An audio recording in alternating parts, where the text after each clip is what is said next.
Hi guys, I have something to talk about. Welcome back. My name's Tatiana. I'm Brooklyn. Today, it's not me who has something to talk about. I have something to talk about. Brooklyn has something to talk about. She just needed a minute. I've been laughing so hard. Yeah, I'm so funny. Okay. Yeah, I do have something to talk about. When I was pregnant, I found one of the most beneficial things for me was reading birth stories. I loved to read about people's birth stories, and yeah, I just loved it. So I wanted to talk about our birth stories. I feel like you and I have a very different experience because I avoided birth stories like the plague. Did you? Oh my god. I was like, I'm having a baby in 2 days. I'm not even sure how that's going to happen. I'm vaguely aware of how that works. And in the most, in the vaguest sense of terms, I know that a baby's coming out of my vagina. I don't think that I researched as much the first time. Like, I think the second time around, I really wanted to... You did a really different birth your second time around, though. A completely different birth. So, I think that was, get to hear about it. Maybe I'm part of it. Maybe I'm part of it. No, I know that if we get pregnant again and we have another baby, I know that our... Yes. Pregnant baby. Yes.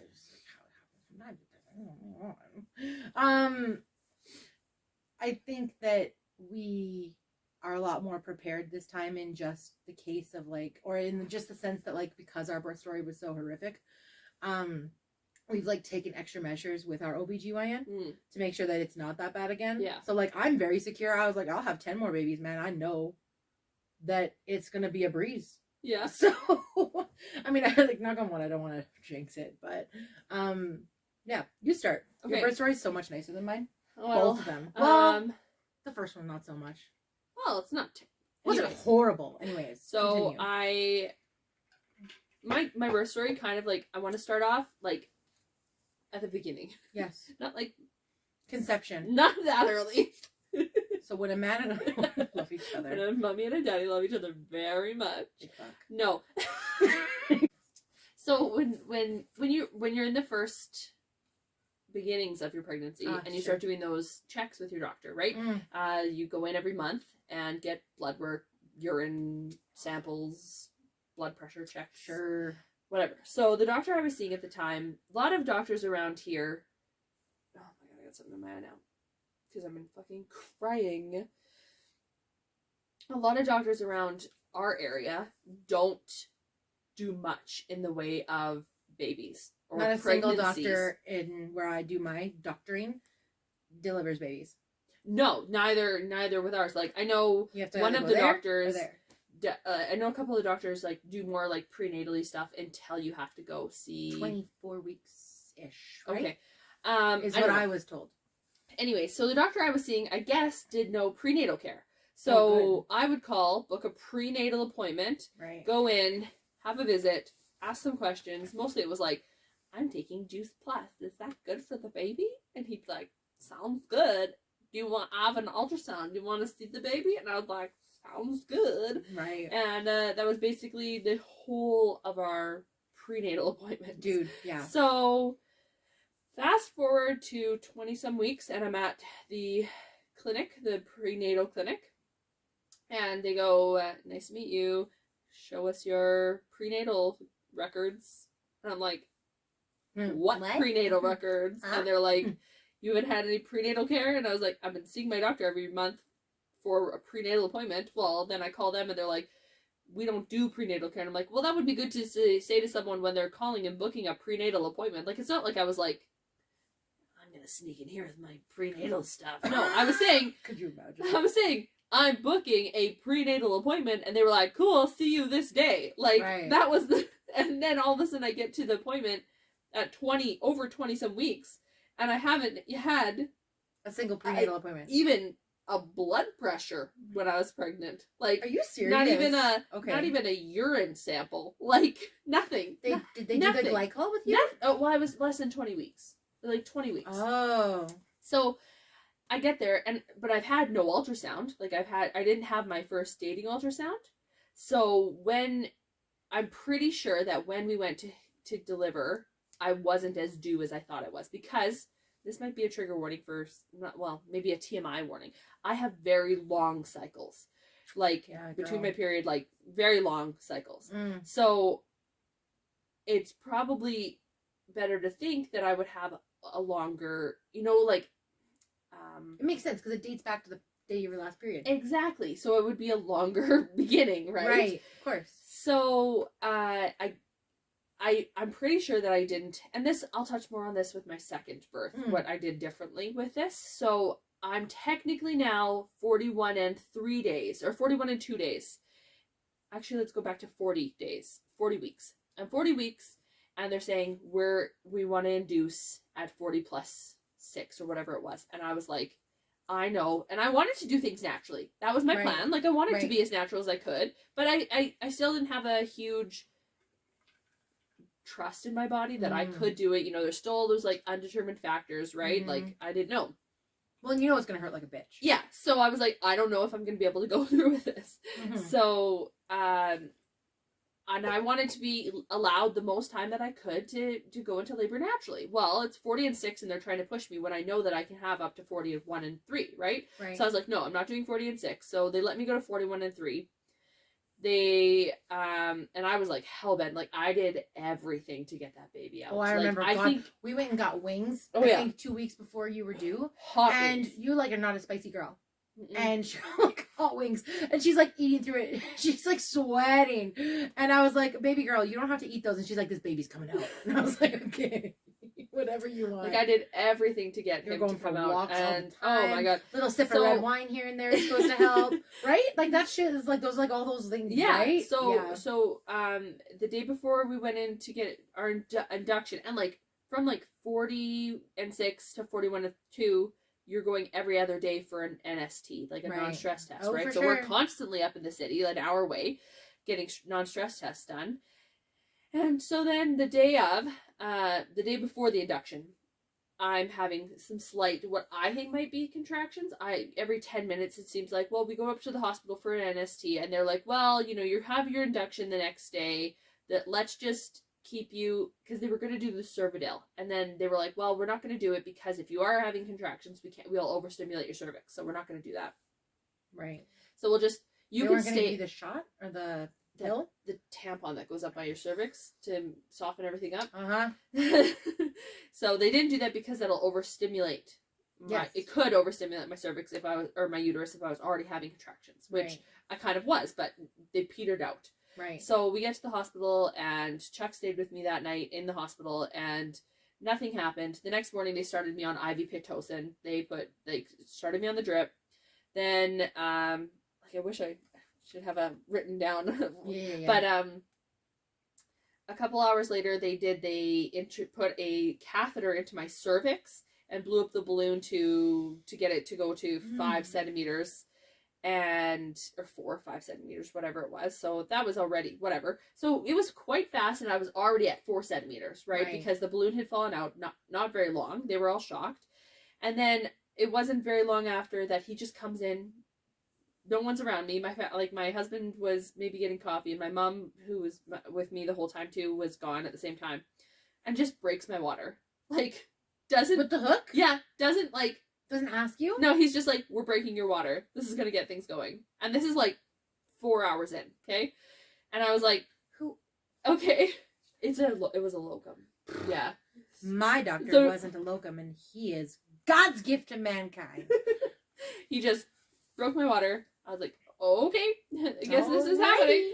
So, oh my God. And then they were like, well, nothing's happening, so we're upping the Pitocin. Finally, it's like, let's say 6 hours in, and I'm not, which isn't even that long of a labor. Yeah, 6 hours is not. I'm not coping. Like, and I'm only 6 centimeters dilated, right? And I'm not coping. Like, no. I am like laying on the bed, a lot of pain, holding onto the side of the rails, and I just remember being like, ah! It was just, I was fighting every single contraction, right? Like I was not coping. Right. Like, so then I remember she checked me. I was 6 centimeters. 2 hours later, so let's say let's say 8 hours in. It's been maybe let's go 7 hours in. And I'm still only 6 centimeters. I'm like, if you're not somebody who's had a baby, like 10. You have to be 10. Yeah. Okay? So she checks me, and I just broke. I was like, and she literally threw herself over top of me and was like, the nurse. She was like, it's okay. We're going to get help. And I was like, yeah, we need something. I need something. Yeah. So then they get the call into the anesthesiologist to get the epidural. They try a shot of fentanyl. Did nothing. I felt nothing from fentanyl. They should have shot of morphine. Nothing. I got no relief from morphine or fentanyl. We tried laughing gas, and that was horrible. It's horrible. It made me feel so sick and terrible. Yeah, because it can like make you feel nauseous. Oh my god, made me feel horrible. I just remember laying back and just being like, you know, just felt like the spins, where the room's spinning. Right. So then, tried the nitrous. Finally the anesthesiologist shows up and gives me the epidural, and I was actually able to sleep. Thank God. I was able to get some rest, and I slept, and a couple hours later, I just remember laying in the bed and just being like, I think I need to go use the bathroom. Like, I need to have a poop. Like, I just need to poop.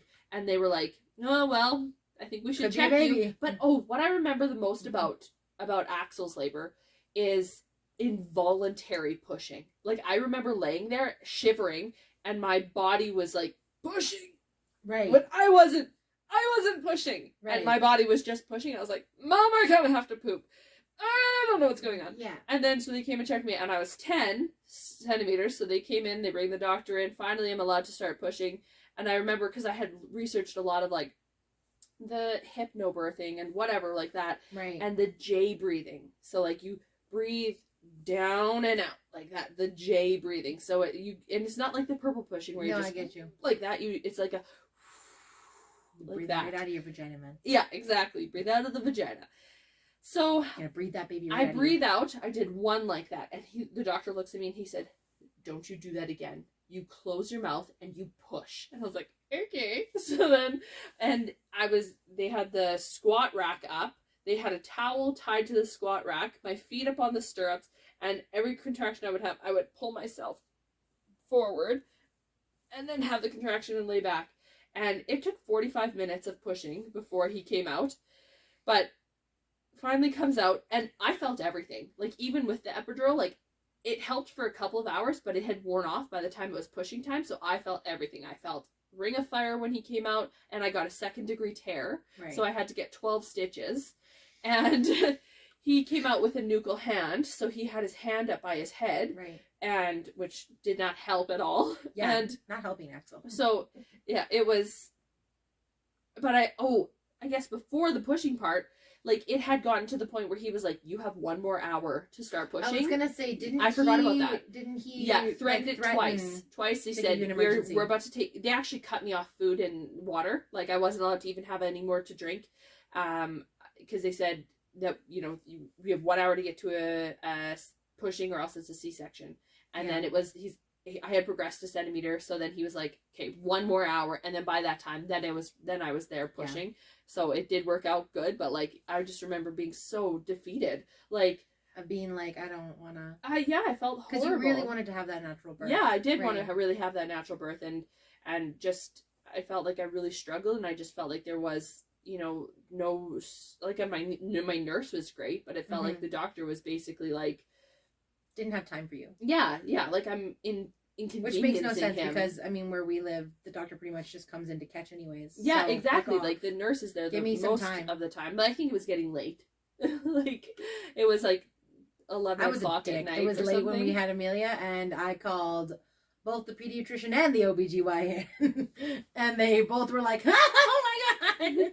But we'll get to that. So, yeah. And then, that was that. That was Axel's. I remember. It was so traumatizing. I remember thinking that was traumatizing. And then you had such an easy birth, I feel like, with Leo. Oh my God. Leo's was... And I was like, okay, so I was traumatized by your first birth. And I was like, oh my God. Because Axel's about to turn 6. Leo is 6 months older than Amelia. Yeah. So so we were pregnant for a little bit. You had both yours, and then I had mine. Yeah. And so you had one nasty one, And then you did one easy one. So I'll I was just go over quickly my second one, and then you can tell yours, because yours was Absolutely. definitely... So, Not a good time. then I got pregnant with Leo, Yes. and this is why I'm talking about the long cycles where they come into it. So I got a dating ultrasound done, but before I could have that done, I knew that I was going to be later. So I got up to like 8 weeks, I think it was, and I was like, you know what, I'm going to push myself back a week. Right. So I was 8 weeks, pushed myself back a week, was 8 weeks again. I remember that. And then I go get a dating ultrasound, and she goes, ooh, she's like, push yourself back another week. So I was 8 weeks again. I was 8 weeks for 3 weeks in a row. Like, it was, so, like, that's why I'm saying with Axel, I for sure wasn't as far along as I thought I was. If I had to push myself back 2 extra weeks with Leo. Right. You like, could have waited. Like, they really forced that birth. Oh, yeah. Yeah, Axel, oh, yeah. Which is probably why it was so painful. Yeah, I think, right. Yeah. And with, so I got that. The labor was, or the pregnancy was good. Mm-hmm. I was so convinced that I was going to have him on 40 weeks. Like, on 40 weeks. So when 40 weeks came, I was so disappointed. I was like, oh my God. I for sure thought I was going to have him. Right. So then 40 and 5 is when I woke up in the morning. I rolled over at 6 a.m. and I felt something. I was like, I don't know what that was, but whatever. So then I think maybe I rolled again at 8:30 in the morning, and just like a gush. Yeah. And I was like, oh shit. I remember you calling me and being like, my water broke, and I was like, bitch! So then I'm trying to like get up out of bed, just this big pregnant, trying to get up out of bed. Well, what does Chuck decide to do? He decides to go take a pee while I'm trying to get up. Right. So he's in there peeing, proceeds to take the longest piss of his life while I'm walking. So I have to walk around the bed to the bathroom like that. So I'm like gushing fluid the whole way, and he's just standing there peeing as I'm like just standing there waiting for him to stop, and he's just gushing, or I'm just gushing, and he's peeing, and I'm like, get the fuck out of the way! You could have peed in the shower, my guy. Like, get out of here! So then I get up, then we do all that. Well, then I called my midwife, because we went with a midwife the second time. I called her and I was like, this happened, and she goes, okay, and it is a thing, like, they want you to start having had contractions or whatever within 12 hours of your water breaking, so then there kind of is a clock, so that's concerning. So 1 o'clock I put Axel down for a nap, and I'm like, well, I'm just gonna go lie down too, so, and I still haven't had any contractions up to this point, and I'm like, fuck me, like, I'm gonna have to be induced again, like, this is ridiculous. So I'm laying in bed at 3 o'clock. I get woken up to my first contraction. Right. And then I was like excited because things are starting to happen and whatever, and go on a couple of walks and just, doing whatever. And things are starting to heat up. I'm like starting to have to like focus through contractions and all this stuff. And we live 2 hours away from where we were delivering. Right. So it was a little bit of a drive that we should have been maybe more prepared for. I was going to say, I remember you calling me and being like, we just left. And I'm like, how far apart are your contractions? And you were like, 5 minutes. And I was like, you should have left a while ago. Listen. So we get in the vehicle. So it's like 6:30 at night. And so like the contractions started at 3. 3 hours later, Lori comes. And I thought that like I had to wait so long with Axel. I was like, this is going to be fine. So we get in the car. We're starting driving. They're coming every minute and a half to 2 minutes. I remember thinking that you were going to have Leo in the truck. I 100% thought that I was going to have him in the vehicle as well. So, and I'm so, like, I was so planned for, like, this taking forever. Like, I brought a crock pot with, like, warmed washcloths in it. Didn't touch it. We were going to stop at Walmart and pick up, like, popsicles so I could have popsicles. Didn't happen. We didn't. He just ran straight to the hospital. So Chuck asked if we could stop on the way by through a city on the way up to where we were delivering. Right. And I said, absolutely not. We have to keep moving. Right. So, and I don't remember anything from that city on, like nothing, and until we got to the actual like birthing center. Right. And we get there, and we had been like in contact with our midwife like on the way up. And she's like, oh yeah, well just let me know when you're just getting to the city. And she made it seem like she was going to meet us there so we'd arrive at the same time, right? Because at the birth center, it's not manned. So there has to be a midwife or someone there with you, right? Yeah. So we get there, she's not there. So someone does let us in, and which she didn't want to do. Like, she wasn't going to do, but we were like, our midwife is coming. Oh, I'm so sorry. Punch the mic. Don't touch Our midwife is coming. Don't worry. Like, it's fine. Yeah. And we were there for probably almost an hour before she showed up. Yeah.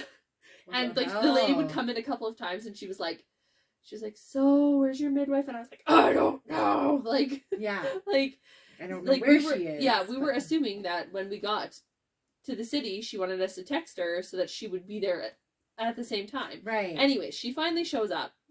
She checks me. I'm 5 centimeters, which is like, I was so disappointed with, because every minute and a half contractions on the way up to the city for 2 hours, and I'm 5 centimeters. Yeah. You have got to be fucking shitting me. Right. So, and she says the baby's heart rate is a little high, so she can tell that I need to be drinking more water. And so she said, go walk for a half hour, drink some water. And so I'd have my cup, and it was an open cup with a straw. And then we were walking up and down this residential street. And then I would get a contraction, and I would hold onto Chuck's neck and be pouring water down his back. And we'd be in front of someone's house, so he would try and like scooch us out of the house with you, and I'd be like, stop moving, like I'm trying to have a contraction, and he's like scooching. Stop scooching. And so finally, after a half hour, I'm like, I can't handle it anymore. So we go, and we could see the one hospital, like I could see it, and I was like, why am I doing this? I could be there getting an epidural. This is insane. Why am I doing this? So finally, we go back in. My mom's there now, and the midwife. I have to pee, so I sat on the toilet. Right. So I'm sitting on the toilet, and she's maybe listening to the heart rate or something, and I had a contraction, and I had to stand up off of the toilet. I had to stand up and hold onto the walls. Right. And she was like, let's get in the shower. And I was like, okay. So I stripped down, I get in the shower, and I had a plan. Like, I was going to wear like a little bralette to get some pictures, whatever, have some nice pictures. Well, Chuck was like, do you want your bralette on? And I was like, fuck off. No, don't want anything. So I'm in the shower, and just like going through the contractions finally. And then I got to the shit point again, where it feels like I have to shit. At the food. And it had been so fast that I was like, there's no way that it's time. There's no way. So I was like, no, you guys, like, they were all like, the water's running in the tub, like, let's get going. And Chuck knew. He knew exactly what was happening. As soon as I said I had to poop, he was like, let's get in the tub. Yeah, he's like, I know what's going on. And I was like, no, let me poop. And they were all like, no. You're gonna poop the baby. You can't toilet baby. Yeah. So I was like, okay. So I get into the tub, and honestly, it was so peaceful. Like, the tub felt amazing. And honestly, even Chuck said, he said, like, your body was just doing it. Like, I wasn't purple pushing. My body was just doing it. I caught him. I know. Like, he had a nuchal cord, so the cord was around his neck. So she just popped it over, and then he just came out. I sat with him on my chest, and I just bawled. And then as I'm sitting there crying, I feel a clot, or I feel something pass, and I was like, thank God. There's the placenta. I did so good. I was just bawling. It was so good. My midwife goes, we need to get out of the tub. And I said, oh, okay. So I had some on the baby. Because then I'm still attached to. No. Oh, yeah, we did it. You cut it, didn't you? No, Chuck did. I made him cut that one. He didn't cut it the first time, but I made him cut that one. I said, I want you to. I want your last baby. Yeah, I want you to do it. So then, we were disconnected. That's right. So we were disconnected. So someone took the baby. I got out of the tub and onto. Maybe I was on the toilet. I went to the toilet, and I said, "Well, I passed the placenta." And she goes, "No, that was a clot, and you needed to get out of the tub because she couldn't see through the water anymore. It was just blood." So she's like, "Yeah, you needed to get out." So I'm on the toilet, and she has to give me a shot of Pitocin. And to pass the clot. Oh, to pass the placenta. Yeah, the placenta's still not out. So then we get onto the bed, and now it's getting close to the half hour. And half hour is the mark that any past a half hour, you're in increased risk of hemorrhaging. So she was like, you have to, we might be heading to the hospital pretty soon if this placenta doesn't come out. Right. So I was like, holy fuck, okay, well, this is serious. So someone's got the baby, I don't know. And I'm like, she's reefing onto my stomach and yanking on the placenta, and I'm like purple pushing the placenta out. Right. Like getting the baby out was way Fine. easier than getting the placenta out. Right. So finally the placenta comes out, and she holds it up and she goes, this is a huge placenta. I was like, and you're like, thank you so much. Yeah. Did you put it in your dehydrator, make pills out of it? I did not eat it. Some people do that. No, I did not eat it. No, it it's supposed to be good for you. It was. I was not into that. Biohazard. Biohazard. Yeah, get the fuck out of me. So, and then it was great. We sat on the bed, and the actual, like, the birth center made us waffles, bacon, and eggs with whipped cream, and oh my god, it was me and Chuck. They made both of us that. It was so good. That'd be worth it. I remember, like, after I had Axel, I was fucking starving. I had a bag of how banana the hell are you chips. supposed to learn how to breastfeed when they're feeding you hospital Right? food? I was so hungry. I ate an entire bag of banana chips. Yeah. I was starving. Dude, yeah. So those are my births, and the second one, definitely so much nicer. Yeah. Yeah. Axel was like, I remember Axel being very scary when you told me about it after, and being like, oh my god, this is so scary. So we kind of had like trouble from the start because we stayed at our local doctor's for up to 24 weeks, and he was not cleared for, like, so we had more than what you did with Axel, where like we actually had prenatal charts and stuff like that, but he's not an OBGYN, he doesn't do prenatal, but he said that he was qualified to keep me up to 24 weeks. And so I was like, okay, well, that's fine. Like the longer that I don't have to drive a half an hour to go to the doctor, then great. Okay. So but because he wasn't a prenatal doctor and he didn't specialize in that, there were so many things that he missed. Like, he had a hard time finding Amelia's heart rate all the time. And it was, like, so concerning. Because I was like, oh my god, is she even alive in there? Who fucking knows? And I would always have to wait until my next ultrasound to be like, okay, is she alive? And so that was horrible. And he knows my family, so he knows my family. Like, that's the reason why we stayed with him. He knows my family history. He knows our medical history. And so he knew that my dad had diabetes, and he knew that I had a heightened chance of having gestational diabetes, but we just never, like, he never took it seriously. And so at 24 weeks, when I finally switched to my OBGYN in the next bigger center, finally had my OBGYN, like, take it so seriously, where he was like, we gotta... Like, he literally said to me, do you have any pre-existing medical conditions within your family? And I said, my dad has diabetes. And he was like, have you done the gestational diabetes test? And I was like, no. And he was like, oh my fuck. Like, let's get her going. Yeah. And literally sent me to the Dynalife in town that day to do my first one. But because it wasn't done correctly, I ended up having to do my gestational diabetes test 3 times. And that drink is nasty. Makes you sick to your stomach. Yeah. Absolutely horrible. So... And then, like, at 24 weeks, so, like, when you know you have a history of gestational diabetes, they're supposed to catch you so much earlier. Like, 20 weeks would be, like, the absolute latest. And so we caught me a whole month late. By the time I actually got all of my results in, it was probably closer to 2, like, 28 weeks by the time they finally, like, had all of the testing in. Yeah. And, like, actually had, like, good results from the test, because like I said, I had to retake it 3 times. So I hadn't been medicated, I wasn't on insulin, I wasn't watching my sugars, I wasn't doing any testing up until 28 weeks. So by the time my OBGYN like finally was like, okay, you have gestational diabetes, then it was like, you're going to see a dietitian because we have to get on top of this right now because your sugars are out of control. And I was like, cool, great, fantastic. And so it was like a lot of that, and like literally my pregnancy was fine, but managing the gestational diabetes on such a short time scale was an absolute nightmare. And like the insulin that I had that they first prescribed me wasn't working the way it should be, and then the insulin that they gave me wasn't the right dosage, and we just kept on having to like fuck around until, which is like how it goes. But when you start at 20 weeks you have more time. So because I started at 28 weeks, I didn't have as much time, and it was like go all the time, and I was like going to see my doctor consistently to get it all figured out. Yeah. And so all that happens. We're getting closer and closer to my due date. My OBGYN, once I was transferred into his care, was absolutely fantastic. He was on top of everything. He smells so good. He's a good guy. I love him. He does wear cologne. A lot of cologne. Yeah. Oh my god, he wears a lot of cologne. And it's good smelling cologne. He's a doctor. He's rich. He can afford the good stuff.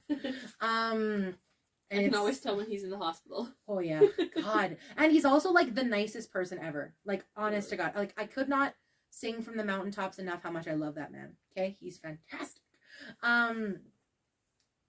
So anyways, we get closer to and closer and closer to my due date. Because I have gestational diabetes, I think at what, is it a month out they start sending you for weekly? Sorry.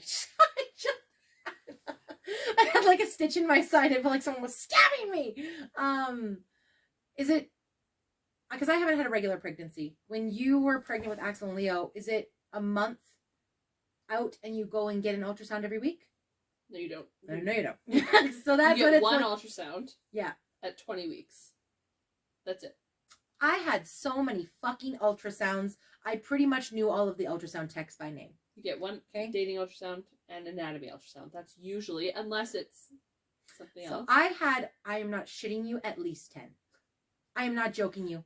Like, I was in there frequently, but that's pretty standard for gestational diabetes. Like, the last month you go in every week because they have to make sure that the baby's not getting too big, right? That's like the biggest thing with gestational diabetes is they want to make sure the baby's not getting too big, that you'll still be able to actually have the baby. It's like just naturally. hard because like ultrasounds are a really bad predictor. Oh, of they baby are. Size. They are. It's like, terrible. Yeah. But like that's like the technology that we have, Yeah, so you have to do it, right? Yeah. So I was going in there all the time, and I think it was, so my doctor had said to me, like, okay, this is your due date, December 2nd. We are going to induce you a week early because your child is getting to be a size in which she wasn't big. She was born at 7 pounds 4 ounces, but that was at 39 weeks. So she would have been 8 pounds 4 ounces at 40 weeks because they gain a pound every week at that last month, right? Like, they get big fast. And because my mom had a history of having big babies, they were terrified that I was going to have a freaking monster. So they were like, we are not leaving you past 39 weeks. You are having this baby at 39 weeks. We are inducing you. So at 38 weeks, I had an ultrasound. Everything was hunky-dory. We were doing absolutely fantastic. She looked great. Everything was A-okay. Yeah. We're not going to see each other until I see you at the hospital next Monday. Fast forward 5 days, we have a family Christmas, which isn't that big of a deal. But on our way home, we were driving through like a really deer-populated area. And like, of course, Brett and I, first-time parents, weren't thinking anything of it. This deer comes up onto the road. We slam on the brakes, like this, like hard enough that the seatbelts catch us. And we were both like, well, like, we didn't collide, so it's fine. Didn't think anything of it. Didn't have any outward showings that anything was wrong. My water didn't break. Nothing was going on. So we were like, well, whatever. We're going into the hospital tomorrow. Like, we'll tell them about it when we get there. We get there. It's like 8 a.m. in the morning. They're like, okay, we're going to induce you. Come on in. So they take me to my little room. We do it, and we do a, what is it called? NST. An NST. And everything looks fine. Okay, great. They give me Pictocin.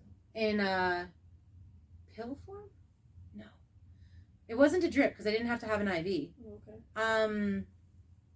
But they did give me Pictocin, and they did put something on my cervix. So that would be the cervidil. Yeah. So they did both. So I was like, okay, fine, whatever, man, let's go. So then they sent me home. They're like, okay, well, like, you're gonna come back in 6 hours. Okay. So we drive half an hour home, and I get home and I'm like, oh, I feel like nauseous. They told me I could eat, and I was like, I don't feel like eating at all. I feel nauseous. It feels disgusting. So I was like, I'm just gonna go have a nap because I really don't feel good. So I wake up from the nap, not a nap. 4 hours later, like, slept the whole time. Woke up hoping to feel contractions. No, still just feel icky. So we go back to the hospital. And they're like, have you progressed? Not at all. They look at my cervix. Not even 1 centimeter. Yeah. Not even a little bit. So they give me more Pictocin, more of the cervidil. Is that what you said? Yeah. More of that. So double dose of both. Send me back home again. And I was like, I really don't feel good. And they're like, yeah, well, you're having a baby. So, like, welcome to the club. I'm like, all right, fine. Great. Fine. Fuck you. Okay. Don't have to be so aggressive. Like, they were rather short with me. And I was like, fine. I'll go home. So I went home, and we got about to the edge of town, like, from the hospital. And I said to Brett, I'm like, I want to throw up. I feel awful. And he was like, well, Tate, like, you are having a baby. And I'm like, I know, but something doesn't feel right. And I was like, well, maybe I'm just being a little baby. I've been called a hypochondriac my entire life. So maybe I'm just being a bitch. I'm having a baby. Duh. Everybody says I'm having a baby. So we go home, and I get on my exercise ball, and I start bouncing. And I'm like, maybe that'll make it feel better. Absolutely not. Literally, cut to an hour later, I am like on my knees in front of the couch, like trying to like kneel over top of the couch just to relieve some pressure off of my stomach. And I like can't even talk through the pain. Like I literally like gasping said to Brett, take me back to the hospital. And he said, it's only been 2 hours. And I'm like, take me back. So we go back to the hospital. We get me all checked in. The nurse gives me a non-stress test off the charts. Because they anesthetized me at my second appointment too. They're like, everything looks fine. 2 hours later, they give me again, off the charts. Something is wrong. So they immediately call in the OBGYN. And he's looking at things and he's like, what's your pain level like? And again, I'm trying not to be a baby. And I'm like, I don't know, like a 7. And he's like, what's your pain level at? And I'm like, 10. Okay? I'm like, everyone's been telling me all day I'm having a baby. I'm trying not to be a baby about it. Like, I know I'm having a baby. I know it's going to hurt. So, like, I'm going to cry. Yeah. But, like, I'm not going to die. And he's like, okay. So he checks me again, literally 2 centimeters. And he was like, we're going to wait an hour. Still 2 centimeters. And so he said, when's the last time you ate? And I was like, yesterday. And he was like, great. He literally said to me, and I don't know if this was like professional or not. He's like, I really don't want to fuck around. Like, we are going to do an emergency C-section if you're down with that. And I was like, I literally grabbed his hand and was like, cut this baby out of me. Yeah. And like, Brett was like, should we talk about this? And I'm like, no, it's not your decision. It's not your body anymore, baby. It's my body. Cut it out. Yeah. Like, literally, I remember my mom being like, you're being a little hysterical. And I was like, cut it out of me. Like, I was being a little dramatic. But I was in an immense amount of pain. So, they get me in there, give me the epidural, which honestly, okay, again, not trying to be a baby, hurts like a bitch. Did it? Fuck. Oh my God. The guy who did that was amazing. It hurt so bad. He literally, the guy like leaned me forward and he's like, okay, little pinch. And I was like, and he was like, well, I said it was a little pinch. And I'm like, just all of this reaffirming that I have no pain tolerance whatsoever. So I was like, okay. And so he lays me down and the doctor comes in. They explain to me what's going on. And the doctor, I can hear the doctor talking. And they did one more test. And then all of a sudden I hear my OBGYN go, you need to call the pediatrician right now. And I was like, okay, alrighty then. It's like things are getting a little bit more serious. And so next thing I know, the pediatrician is like in there, like scrubbing up quick. And I was like watching and I'm like on cloud 9, man. This epidural is making moves on me. And I was like having a great time. But still like very uncomfortable. And so we get all settled in and I hear the 2 doctors talking and the OBGYN says quite loudly, her water hasn't broke. And so they were like, okay, well, we're going to get the hook. And I was like, okay, fine, pop it. I don't care. It's coming out anyways. They reach it up there. Nothing happens. There's nothing to pop. So literally they're like, what the fuck is going on? We're just going to cut you open. We're just going to see what's going on in there. Okay. So they put up the curtain. Brett's sitting right beside me. We're having a great time. The anesthesiologist is sitting there with me. We're having a little talk. He's doing his crossword puzzle, blah, blah, blah, blah, blah. I unfortunately realized very quickly on that I could see the reflection of my abdomen in the light above me. And so I'm like, again, you watched the last episode. I'm very squeamish. I'm watching them like move my organs and I'm like, oh, I gotta throw up. And then Brett was like, you gotta stop looking. And I'm like, I can't. It's so much. It's so much. And I kept on being like, what part was that? And he's like, I'm not looking. I'm like, okay. So they pull this baby out where I all of a sudden just feel like this huge, like, pressure. No more pressure. Oh, yeah. Like the pressure was gone. And I was like, whew, okay, I feel lots better now thinking that maybe I pooped. Nope, the baby's out of me, but there's nothing happening.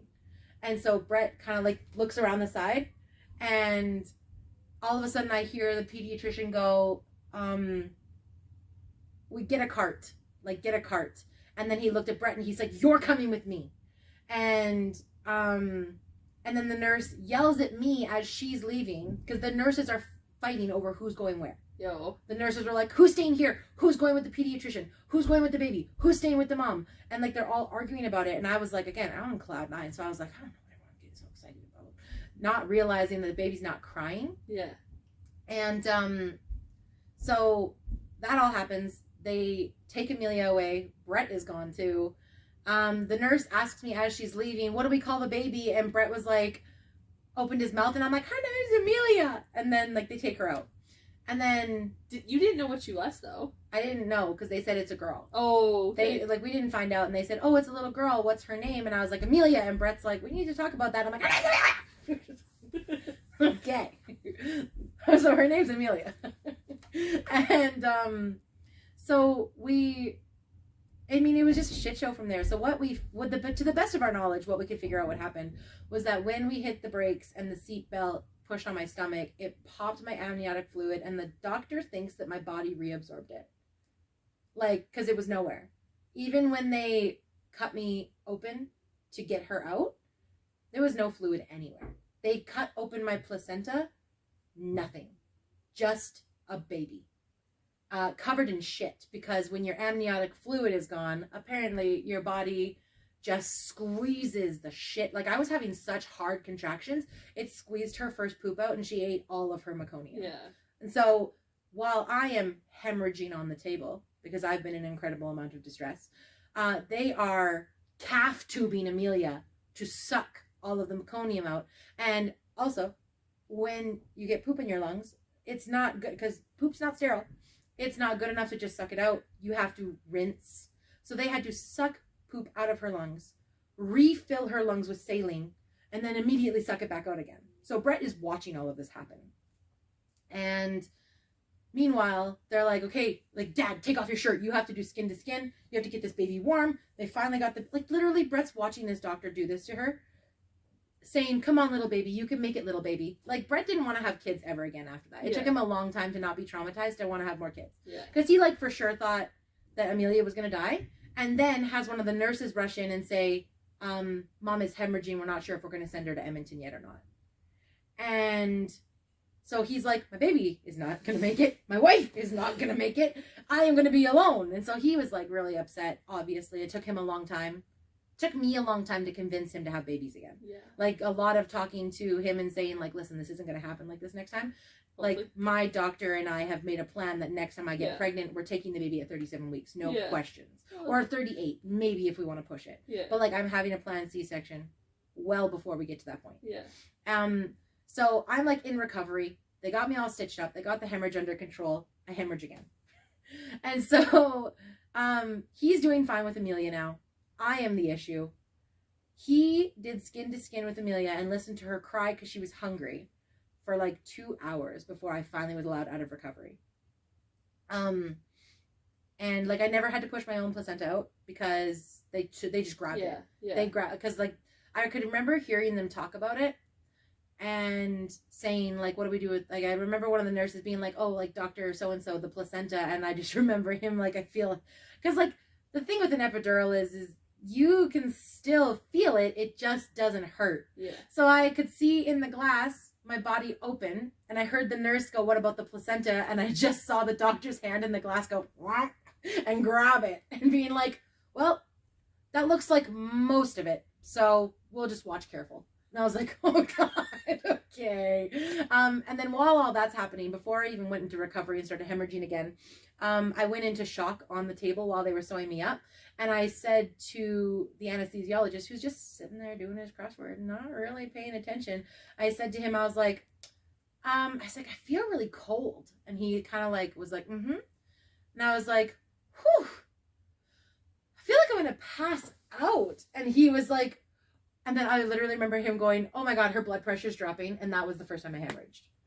So like, he like was kind of not watching what he was supposed to be watching. So anyways, that was all fine.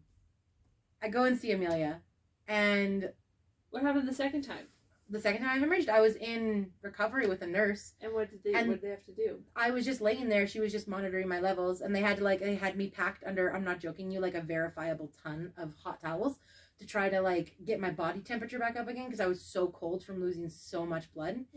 And I was like just toasty underneath. I was at first, again, still high as a fucking kite, toasty roasty underneath all these towels, and I'm like, this isn't a bad place to be. I would like to see my baby though. I did make that thing, I want to see it, but I'm roasty toasty potatoes, don't have a care in the world right now. And then all of a sudden I felt this huge gush, and I had like forgotten that I had seen the doctor take the placenta out. So I was like, whew, was that my placenta? And she looked down and she was like, oh shit. And she just like ran. Come back in, Dr. So-and-so looks at me again, and he was like, You are still bleeding. They had to give me a pill to stop me from bleeding. They had to give me a pill to clot my like downtown. Yeah. So that because I wasn't bleeding like from the stitches. I was bleeding out of my birth canal. So it was really not great. But then I finally got to go see Amelia, and that was great. And she, from the moment she came out of me, had a hard time latching. So I had just gone through all of that horribleness, and then I could not get this kid to latch. We struggled for 5 months where she was 7'4" when she was born, and by the time she was 5 months old, she was only 9'2". And like she just would not eat. And finally our pediatrician had to look at us and say, like, listen, we have been trying everything. Yeah. You've been taking pills to increase your breast supply. You've been eating lots of like iron filled foods. You have been doing everything in your possible. Like, you have not drank coffee since you found out you were pregnant. Like, you are not doing anything wrong. He's like, and I have watched you. You are holding her correctly. You are doing everything right.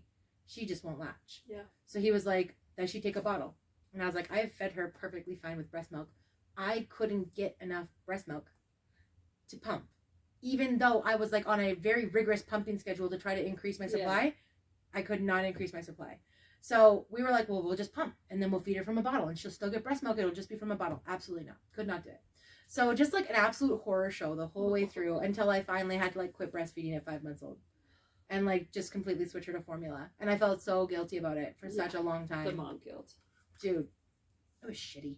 So incredibly traumatizing. Both of us didn't want any more kids after that for a really long time. We were like, done. Yeah. Oh my God.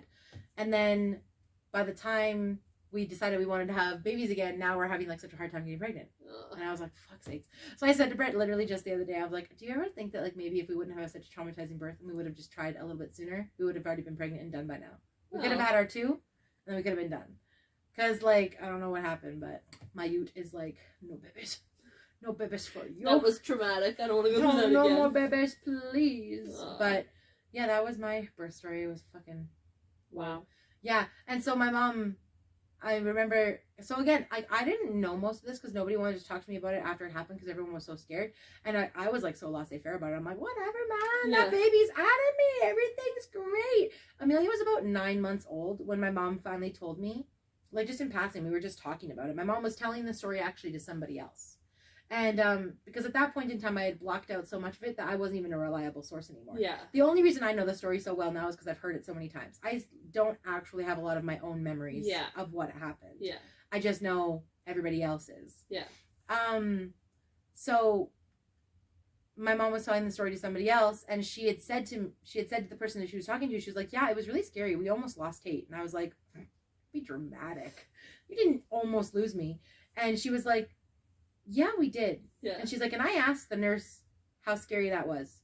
Because, like, where we had our baby, like, they have OBGYNs and a pediatrician, but it's not, like, a baby hospital. Yeah. Right? Yeah. Like, they do births there, but it's not, like, specially geared for that, right? For sure. I mean, you work there. There's no NICU. Yeah. Yeah. So, my mom asked the nurse on call that night, she was like, are we just being dramatic? Or was that really scary? And the nurse was like, it was about a 5. And out of 10. And my mom was like, okay, so we are being dramatic. And she's like, oh no, we send moms and babies to the stollery at a 6. Yeah. So you were on the cusp of having to go in an ambulance to Edmonton. Yeah.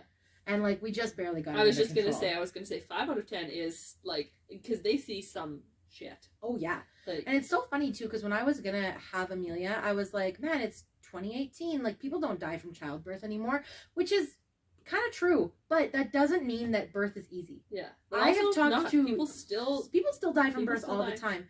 I have had so many conversations with so many women our age who have had birth stories who are just like absolutely traumatic. Oh, and then you hear one person who can like pop out 4 kids so easy, and you're like, why don't you get lit? Right. I would have been happy to just even have one come out nice. Yeah. Like just one. Yeah. And you've had like 4 and they just walk out of you. Get out of here. God. I know, it's amazing, like, seeing some moms deliver and, like, where they can just do it and look amazing and it looks easy and they barely push for any amount of time or whatever. And then they get those gorgeous photos, like, with the baby on their chest and they're like, oh, the gift of life. I was like a fucking wreck after Amelia. I was like sunken in cheeks. I looked like I had actually been through a war. Like, my God. There's also moms that like from being on that side of it as well, like I have been on the, like my preceptor had her NRP, and I'm taking my NRP next month. I'm excited. Right. Neonatal resuscitation. And so I got to see some flat babies, like, and just like, and I don't know if it's that the parents don't know what to expect or that they are calmer than I think I would have been, but there's some that it doesn't seem like they know what's going on, and you're like, you don't want to be like, this is bad, or just like and freak anyone out, because like that's not going to be helpful. But like there's times when like when you're doing that and like you're like the baby's not breathing, or not wanting to breathe very well, and like you've got the like they're giving breaths to the baby, and you're it's a horrible feeling. But I think that when you're in the thick of it, you don't even notice. Yeah. Like I was like open on a table, and Amelia wasn't breathing, and I was like, oh, she's out, great. Yeah, but you're different. Like I can remember like being the preceptor and like watching them like full on like resuscitate the baby, and the dad's just sitting there, and like you can tell he's like trying to see what's going on, but it's you know, I just wish I knew what was in his brain at the time. You know, I'm like probably a lot of shock. Also, we don't equip our men with, so like I feel like women who are childbearing are criminally underprepared for birth. Men even more so. Oh yeah, totally. Like Brett didn't get the pleasure of going to the birthing classes with me because he was working. And but even then, like you get stuff, really, but you know, like he didn't get to go to those with me, and he was even more underprepared than I was. Like I was barely prepared as it was, and he was like he, when we were all done and everything was like fine, he was like, is it always like this? And I was like, I don't know, this is my first one. But I have to admit, I have to assume no. Have to assume it's not that or bad. No one would do it. There was literally 3 women in and out of the other side of the birthing unit before I was like settled in my room. Like 3 other women, and he was like, it can't be that bad because 3 other women did it without trying to kill themselves. I'm sorry, man. Just gotta be dramatic all the time. So I remember texting your mom when you were in labor and being like, where is she? How's she doing? What's she up to? You know, like what's my she mom doing? probably being like, I can't talk right now. Well, she messaged me a little bit, and she'd be like, okay, they just took her back, and she, you know, for the C-section or whatever. And then I remember there was a big like gap of nothing. What time was she born? 11:22. Okay, she was like late at night. Her and Axel were pretty close because Axel was 11:03. Yeah, late baby. Leo was 10:16 at night. Yes. What were you as a big, like, weight wise? I was 8. Because you said your mom made big babies. I wasn't that big. I was only 8 pounds, like 8 pounds 14 ounces, I think, so almost 9. So I guess pretty big. Landon was 9'7", and they took Sam a week early, and she was 9'15". Oh wow! So she was gonna be like an 11-pound baby by the time she came out. I was 10 pounds 9 ounces, and Damien was 10 pounds 12 ounces. Your mom had you guys? No, C-section. She was. Your mom's tiny. Yeah, I was gonna say that's a big baby coming out of that birth canal. And then they took Vaughn, I think 3 weeks early, and he was 7'6". Oh wow. Yeah. No, she actually went 3 weeks over. She was due with Damien at the beginning of August. She had him August 31st. Oh my god. She went because she was really hell bent on doing a midwife. Yeah, she was hell bent on it. She was actually like got 10 centimeters dilated, but would not go through. Way too big of a baby. He was 10 pounds 12 ounces, so fucking massive. Yeah, and she is not a big lady. Like she's 5'3". I was gonna say she's 5'3", like so small. Yeah. Tiny little hips. Yeah, not made for that. Not made for those kind of babies. I guess that's what you get when you have babies with somebody who's like 6'4". Yeah. You're 5'3", he's 6'4". Yeah. Those babies are gonna be massive. I know. That's why I always told Landon too. I was like, you gotta make sure that you marry somebody who's tall, because you are a big kid, Landon. Yeah. Like you gotta make sure that her body can handle it. Yeah. Yeah. Brett's family were all small babies, so I was very grateful. Like, because he's not huge. He's only 5'11". He was a small baby too. Yeah. He was like 7 pounds. So I was like, great. Yeah. These hips are approved. So, and then we've had lots of questions about whether or not we wanted to have a VBAC and like try again vaginally, and I was like, absolutely not. I was so traumatized. I still am so traumatized. I would never want to. Yeah. Because the thought of like going in and having to be induced again, absolutely not. Or even just going in and naturally starting to go into labor.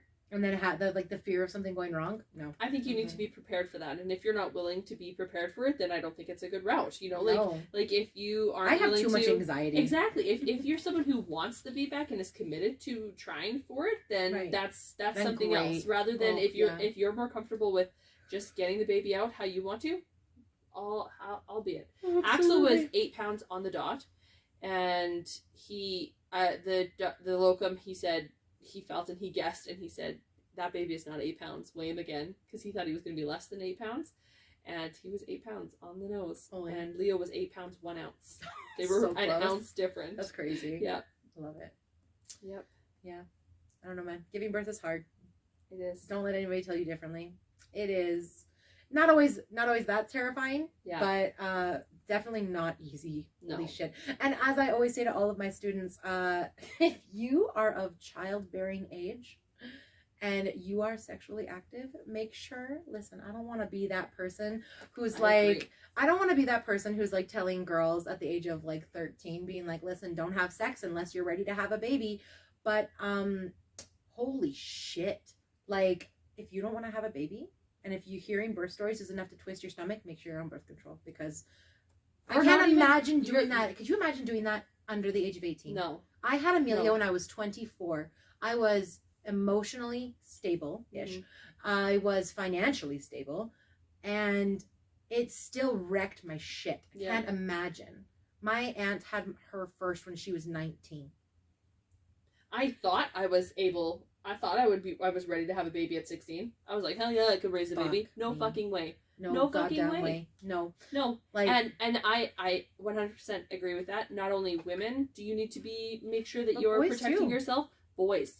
If you don't want to be a dad, cover it up. Yeah. Because, oh my God, it's like not easy. It's not always fun. And like people who are like, oh, being pregnant, like, oh, the glow. No, listen. I didn't experience the glow at a single point in my pregnancy. Did I feel like I was glowing? What also frustrates me is men who feel like they don't need to wear a condom, and then afterwards, when they do get pregnant, they're frustrated because the woman didn't take their birth control properly or whatever it was, and it's the woman's fault. Yeah. No, the onus is on both of you. Yeah. If you're not willing to wear a condom, you both are a part. Right. You're both making a conscious decision, hopefully, to do what you're it both takes. consenting to have a baby at that point. That's what makes a baby. So if you're not willing, be smart about it. Dude. So on that note, I think that's our precautionary measures for the end. Don't listen, just be careful out there, okay? Because being pregnant's hard and having babies is hard. It's true. Yeah, it's true. If our podcast teaches anything. Yeah, my God. Safe hopefully sex. It's that. Please. Yeah. Okay. We'll talk to you later. Bye.